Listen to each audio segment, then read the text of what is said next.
Okay. Hey, everybody. Thank you for joining us here on Winsight Live. We've got a good show for you today. I'm going to start off with a couple of pieces of news that we've got. The rest of the market does not. There's a new leader at Ruler Foods, which is Kroger's all-beef fighter in the Midwest. A new story coming up soon, 50 new stores for legal by the end of 2021. That's 50% year over year growth in their footprint, although it accompanies news that two of its oldest stores in the US, that go all the way back to 2017, are closing. Those stores, including one that opened among the 10 first stores that debuted on the same day. Now, two out of those 10 are closed now. And yesterday, another U.S. food retailer filed for bankruptcy is Kings and Balducci's. They were struggling under 115 million in debt, slower sales, private equity ownership. They couldn't invest enough, and they filed for Chapter 11. The plan there is to conduct an orderly auction for the 35 store chain. They have one offer out there for 75 million that's from another private equity firm, TLI Bedrock, which they've identified as a stalking horse. And hopefully they'll survive through this. Kings and Balducci's storied names in Northeast food retail, especially in kind of the upscale bedroom communities around New York for Kings, and of course Balducci's with a terrific reputation for fresh food and in the city. But those chains are having trouble, Phil. So, John, I don't understand the situation with Kings. I know that they had a lot of debt, but if we look at the earnings and all the reports that we've seen, in the past quarter, all these supermarkets have made a fortune. Yeah. And if you take a look at Kings in particular, Balducci's obviously smaller stores, but why didn't Kings do well over the past quarter and a half? The grocery industry is getting harder and harder and harder. I think that's part of it. They did a really nice brand reinvention a couple of years, going back to the Angelo Gordon days, less so under the current ownership, where they were able to kind of transform these stores, which I thought was a very clever thing to do in wealthy New Jersey communities, sort of around people who have really nice kitchens, and they want to be able to use them. And so their logo changed. There was a whisk used in the new logo, and it really did speak to that kind of a food channel upscale lifestyle. But these guys are up against increasing numbers of discounters, and ShopRite just gets better and better. Yep.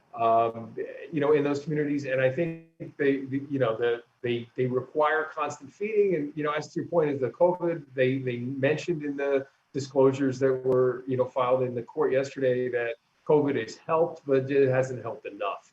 So hopefully they'll find a more supportive owner and a capital structure that makes more sense for them, and they can continue, because that's a great name going back 90 some years. Sure. Or what we'll see is Village from ShopRite from Wakefern buying more of their stores. Don't count them out. Yeah, I wouldn't at all. So some news. I don't know if you guys saw this or not. We talked a little bit about Halloween last episode, where stores are starting to do it. So M&M's have now released their new products for Halloween. You guys see this? So number one is M&M's chocolate popcorn artificial flavors. No big surprise. M&M's creepy cocoa crisp, artificial flavors. Zombie Skittles. M&M's peanut ghouls mix. M&M's glow in the dark packaging. So it's regular M&M's, but the package glows in the dark, I guess. And then a combination of all these things in the multiple packs. So I think it's going to be a very strange Halloween for us, if this is what M&M's are doing already. Jen, what's going on with retail food service? Yeah, so, what better place to open 6 new restaurants than inside a grocery store right now? Which is what HEB is doing one of its Austin locations. It just opened 6 new spots. One is like a bar that looks very sleek and appears to have access to, street side access, Hmm. and kind of a more food court internal setting for these other establishments that include a Roots fried chicken by Chef Tiffany Derry, who's from season 7 of Bravo's Top Chef fame. There's a Japanese grill in there, a Mexican street taco venue, True Texas barbecue, and they're offering all of this for limited in-store seating, limited outdoor seating, and of course, pickup and delivery through HEB's Favor service. So what's interesting to me about the Chicken Shack, and as you mentioned, Derry was on Top Chef. She was only placed 5th. She didn't win the Top Chef competition, but everything that she makes, including the chicken wings and the chicken strips, are fried in duck fat. Right. That's her claim to fame. The taqueria, as you said, they also have they have one which is called the Miltery, which just makes grilled cheese sandwiches. Right. That's all that they do. It just grilled cheese sandwiches, a whole bunch of different cheeses, and I'm assuming a whole bunch of different breads that you can choose from as well. I guess I love what they're doing, but in looking at the pictures of it, it looks like a food court. It doesn't look, I mean, there's stand after stand after stand, and then there's a seating area. And I would have expected, especially during the pandemic, that they stretched it out a little bit more, that they had some more room between them. But I guess not.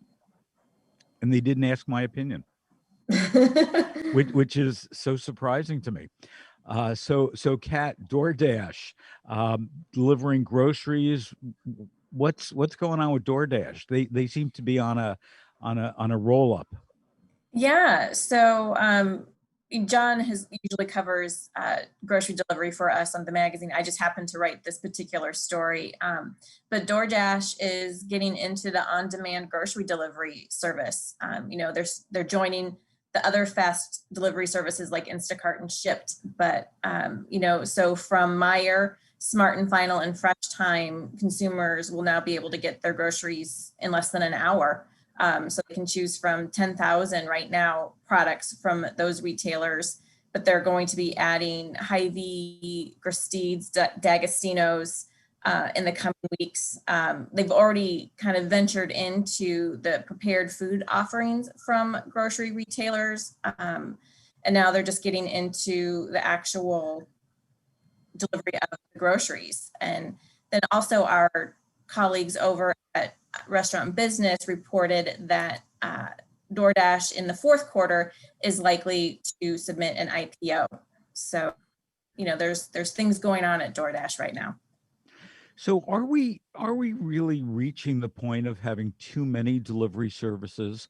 Obviously, Instacart is the leader. Then we've got Shipt, we've got DoorDash, we've got Favor. We've I don't know how many total that there are, but there's only a limited amount of gig workers and gig drivers that are out there, and they're competing with each other. I just had a conversation with an Instacart shopper the other day, and what's interesting is he and his wife do it together. I guess they both were laid off, so she does the shopping, and she shops for 4 orders at the same time, and then he delivers them. So he packs them all in the car and then goes delivery, delivery, delivery. So I think that they're getting smarter, but are we at risk of this whole thing blowing up because there's just not enough people to serve this demand? I think the grocers want to be where the service is. So if DoorDash can give them a driver sooner than another guy can, they'll fulfill it through through DoorDash or what have you. And as to the workers, I think this is like a hustle economy, right? These guys are probably, I'm not saying all of them, but many of them are probably Instacart guys, and then they put on their DoorDash hats at night and deliver restaurant food. They're doing the other gig work during the day, working for Walmart. Walmart's got their own gig thing. So it's I think what to support. I think what's interesting is that it brings a little bit more competition and tries to keep Instacart to a degree on its toes. And so I think that's the interesting thing about DoorDash, and of course with their restaurant business, I'm sure that delivery is still strong, but maybe not quite as strong as it might have been pre-pandemic for them. So this is another way to keep their workers busy. I also wonder too about just consumer confusion. If they know which service they used last time. I mean, I have my loyalty to a retailer, not necessarily a delivery service. But I wonder, if at some point it'll start becoming too confusing for the consumer, saying, did I order off of Instacart? Did I order off of DoorDash? Where did I get my last order that I wanted to repeat? But it also might help keep fees down for the consumers if there's this much competition in the place, that it might end up being a little bit better deal on the consumer end.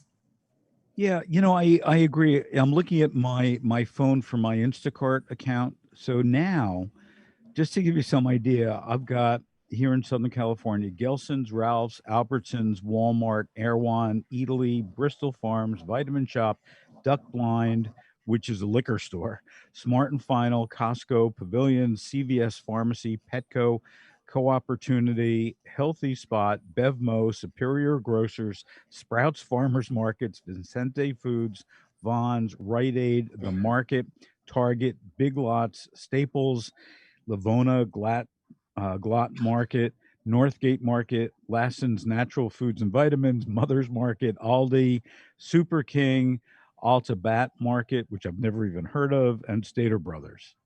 That's a lot. 3 hours later, that list has been completed. Yeah.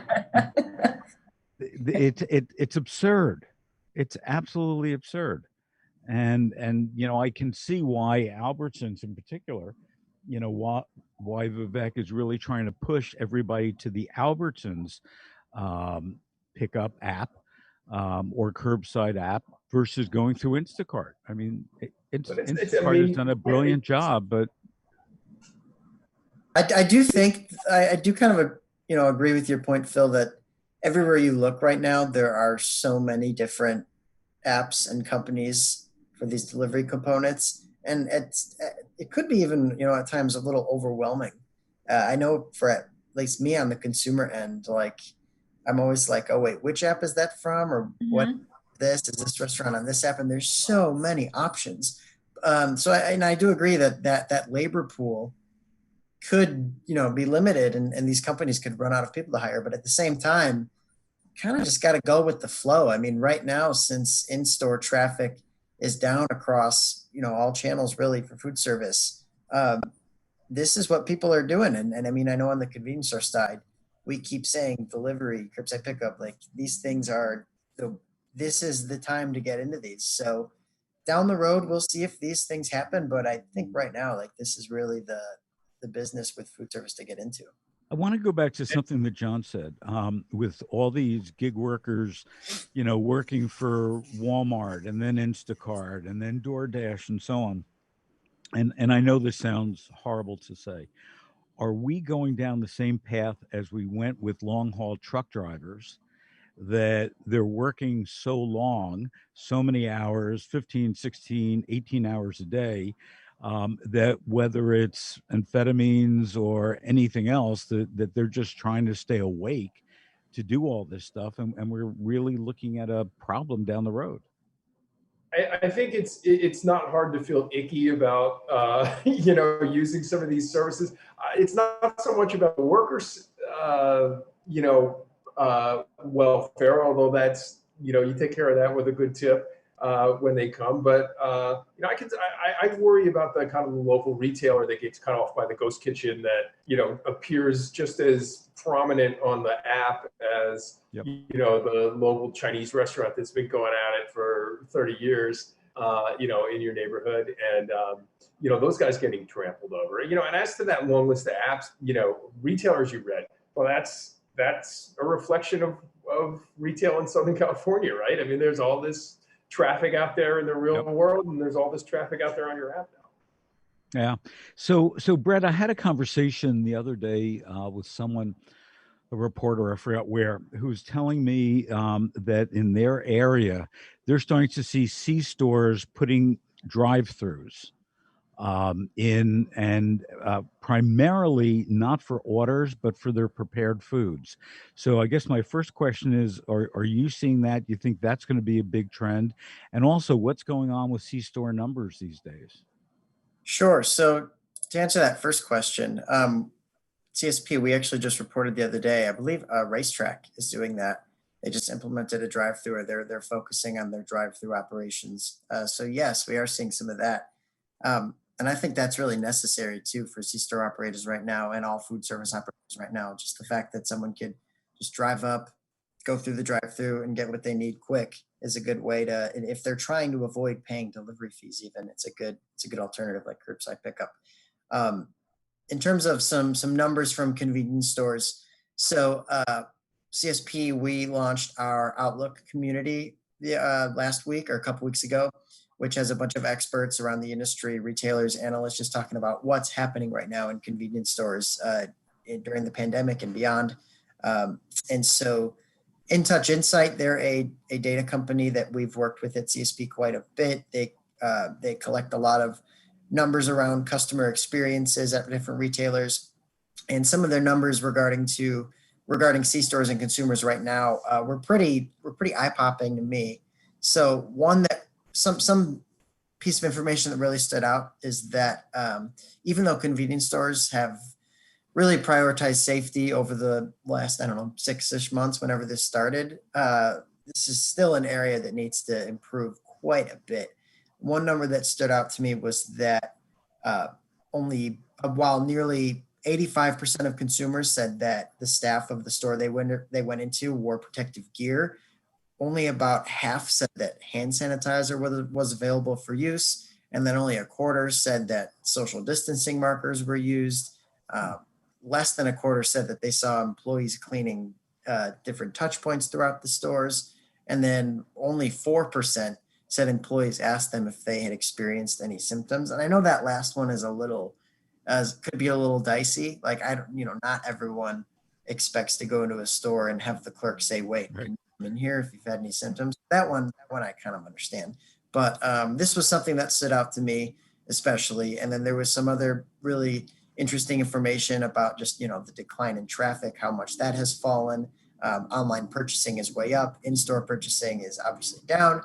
Crew service versus self-serve. While, self-serve, there is some optimism that consumers want to get back into it. Most are still opting for crew serve at the moment. And one area that is actually looking promising for convenience at the moment, and that hasn't really taken too big of a hit right now, is fuel. So at the pumps, 84% of consumers said that they prefer to pump their own gas instead of having it done for them. And this is, you can go to a self-serve fuel location and really not see anyone and not interact with anyone. Right. And I think that's a big part of this. You can do your own thing there. And according to a few retailers I've recently spoken with, since the price in gas dropped so drastically during all this, fuel margins have gone up. So fuel is an outlier here, but overall, those health and safety standards, crew service versus self-serve, cleanliness, those things are still, need to be boosted in the C-store space. I also, and I'm surprised as you are on some of those numbers, but also probably about 2 months ago, I started to see a lot more retailers with those, LED thermometers taking, your temperature from your forehead before they would let you in, whether it be a restaurant or a regular retail store. They seem to be disappearing. I don't really see anybody doing that anymore. I haven't seen that anywhere. Yeah, I know a couple of grocery retailers did it clear back in Yeah. April, May timeframe, but it never really took off. And I just wonder if it was more of kind of like HIPAA laws came into effect there. I don't know. The only place I've had my temperature taken was when I went to get my haircut at the hair salon. And that was the only place that took my temperature.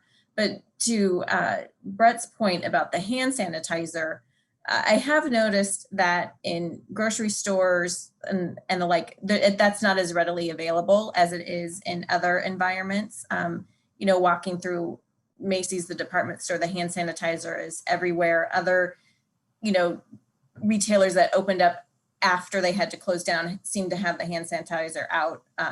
You know, in grocery stores, it typically tends to be just at the door, and then you don't really see it again. So that might be, I found that interesting too, is that the hand sanitizer is not as prevalent as you would think it would be. Yeah, I agree with you. I think that, you know, most stores have it when you walk in, they've got that Purell dispenser or some other thing, but that's it.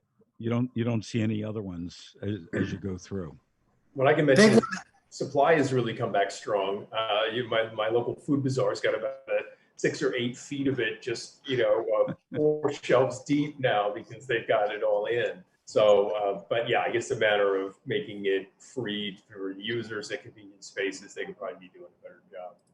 I also think One that stood out to me. smaller Sorry. independents, sorry, Brett, some smaller independents are, you know, really focusing on that as I wrote a food safety story for our, and, you know, they're really using that as a point of differentiation. Like they see that as a competitive advantage to be showing people how they're cleaning. And I interviewed someone from Steritech, which they manufacture, you know, food safety supplies.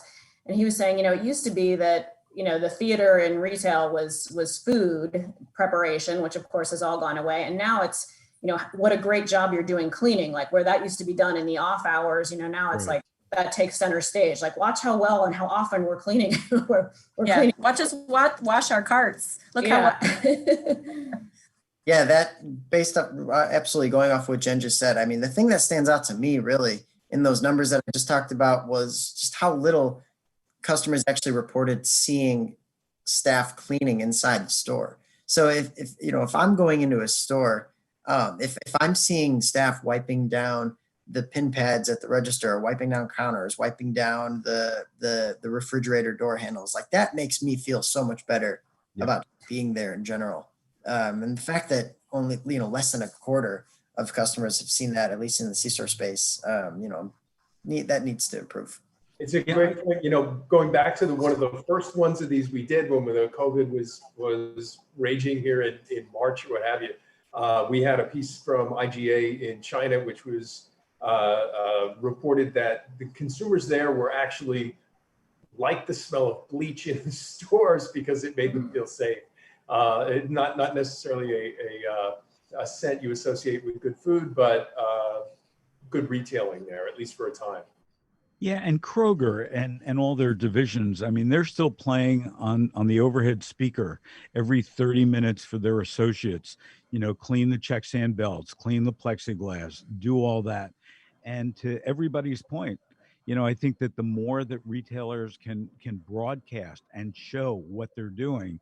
I mean, we've all seen the pictures of Walmart having that electrostatic cleaner on the shopping carts and things like that. I think it does increase, you know, their image in our eyes and for our own personal safety. So Jen, why don't you give us some good news? This is a fun good news. Okay. Capri Sun, you know, which is famous. I mean, anybody who has kids, you know, those juice pouches with the straw, you know, that kind of an iconic packaging for juice. They have, they're doing replacing the juice with filtered water and donating 5 million of those water-filled pouches to Chicago area schools, since water fountains will be closed as kids go back to school. And they're kind of handling it in a humorous way, apologizing to kids that there's water in there instead of juice. And they've taken out full page ads in a variety of the Chicago dailies, in the comics section, apologizing to kids, you know, and it even says on the pouch, "We're sorry, but it's not juice." Was it They ever make the juice? straw easier to put in the pouch though. And I don't think it was juice. I think it's, you know, when I was at camp, we used to call it bug wash or something like that. You know, it's colored, flavored stuff. But I think it's very cool. But Jen, why are they just doing it in Chicago? You have any idea? They have a factory there where Gotcha. they make the juice pouches. Gotcha. Okay. Well, thanks everybody for joining us today. Make sure you add your comments to our Facebook pages. Also, all the past episodes are on CSP, on Winsight Grocery Business, Restaurant Business, and Supermarket Guru. We will see you Thursday, and Pat will be back with us on Thursday at 9:30 a.m. Pacific, 12:30 p.m. Eastern Time, and Kat's going to have the day off. So, Kat, have fun. Thanks. Thanks all for joining us, and we'll see you on Thursday.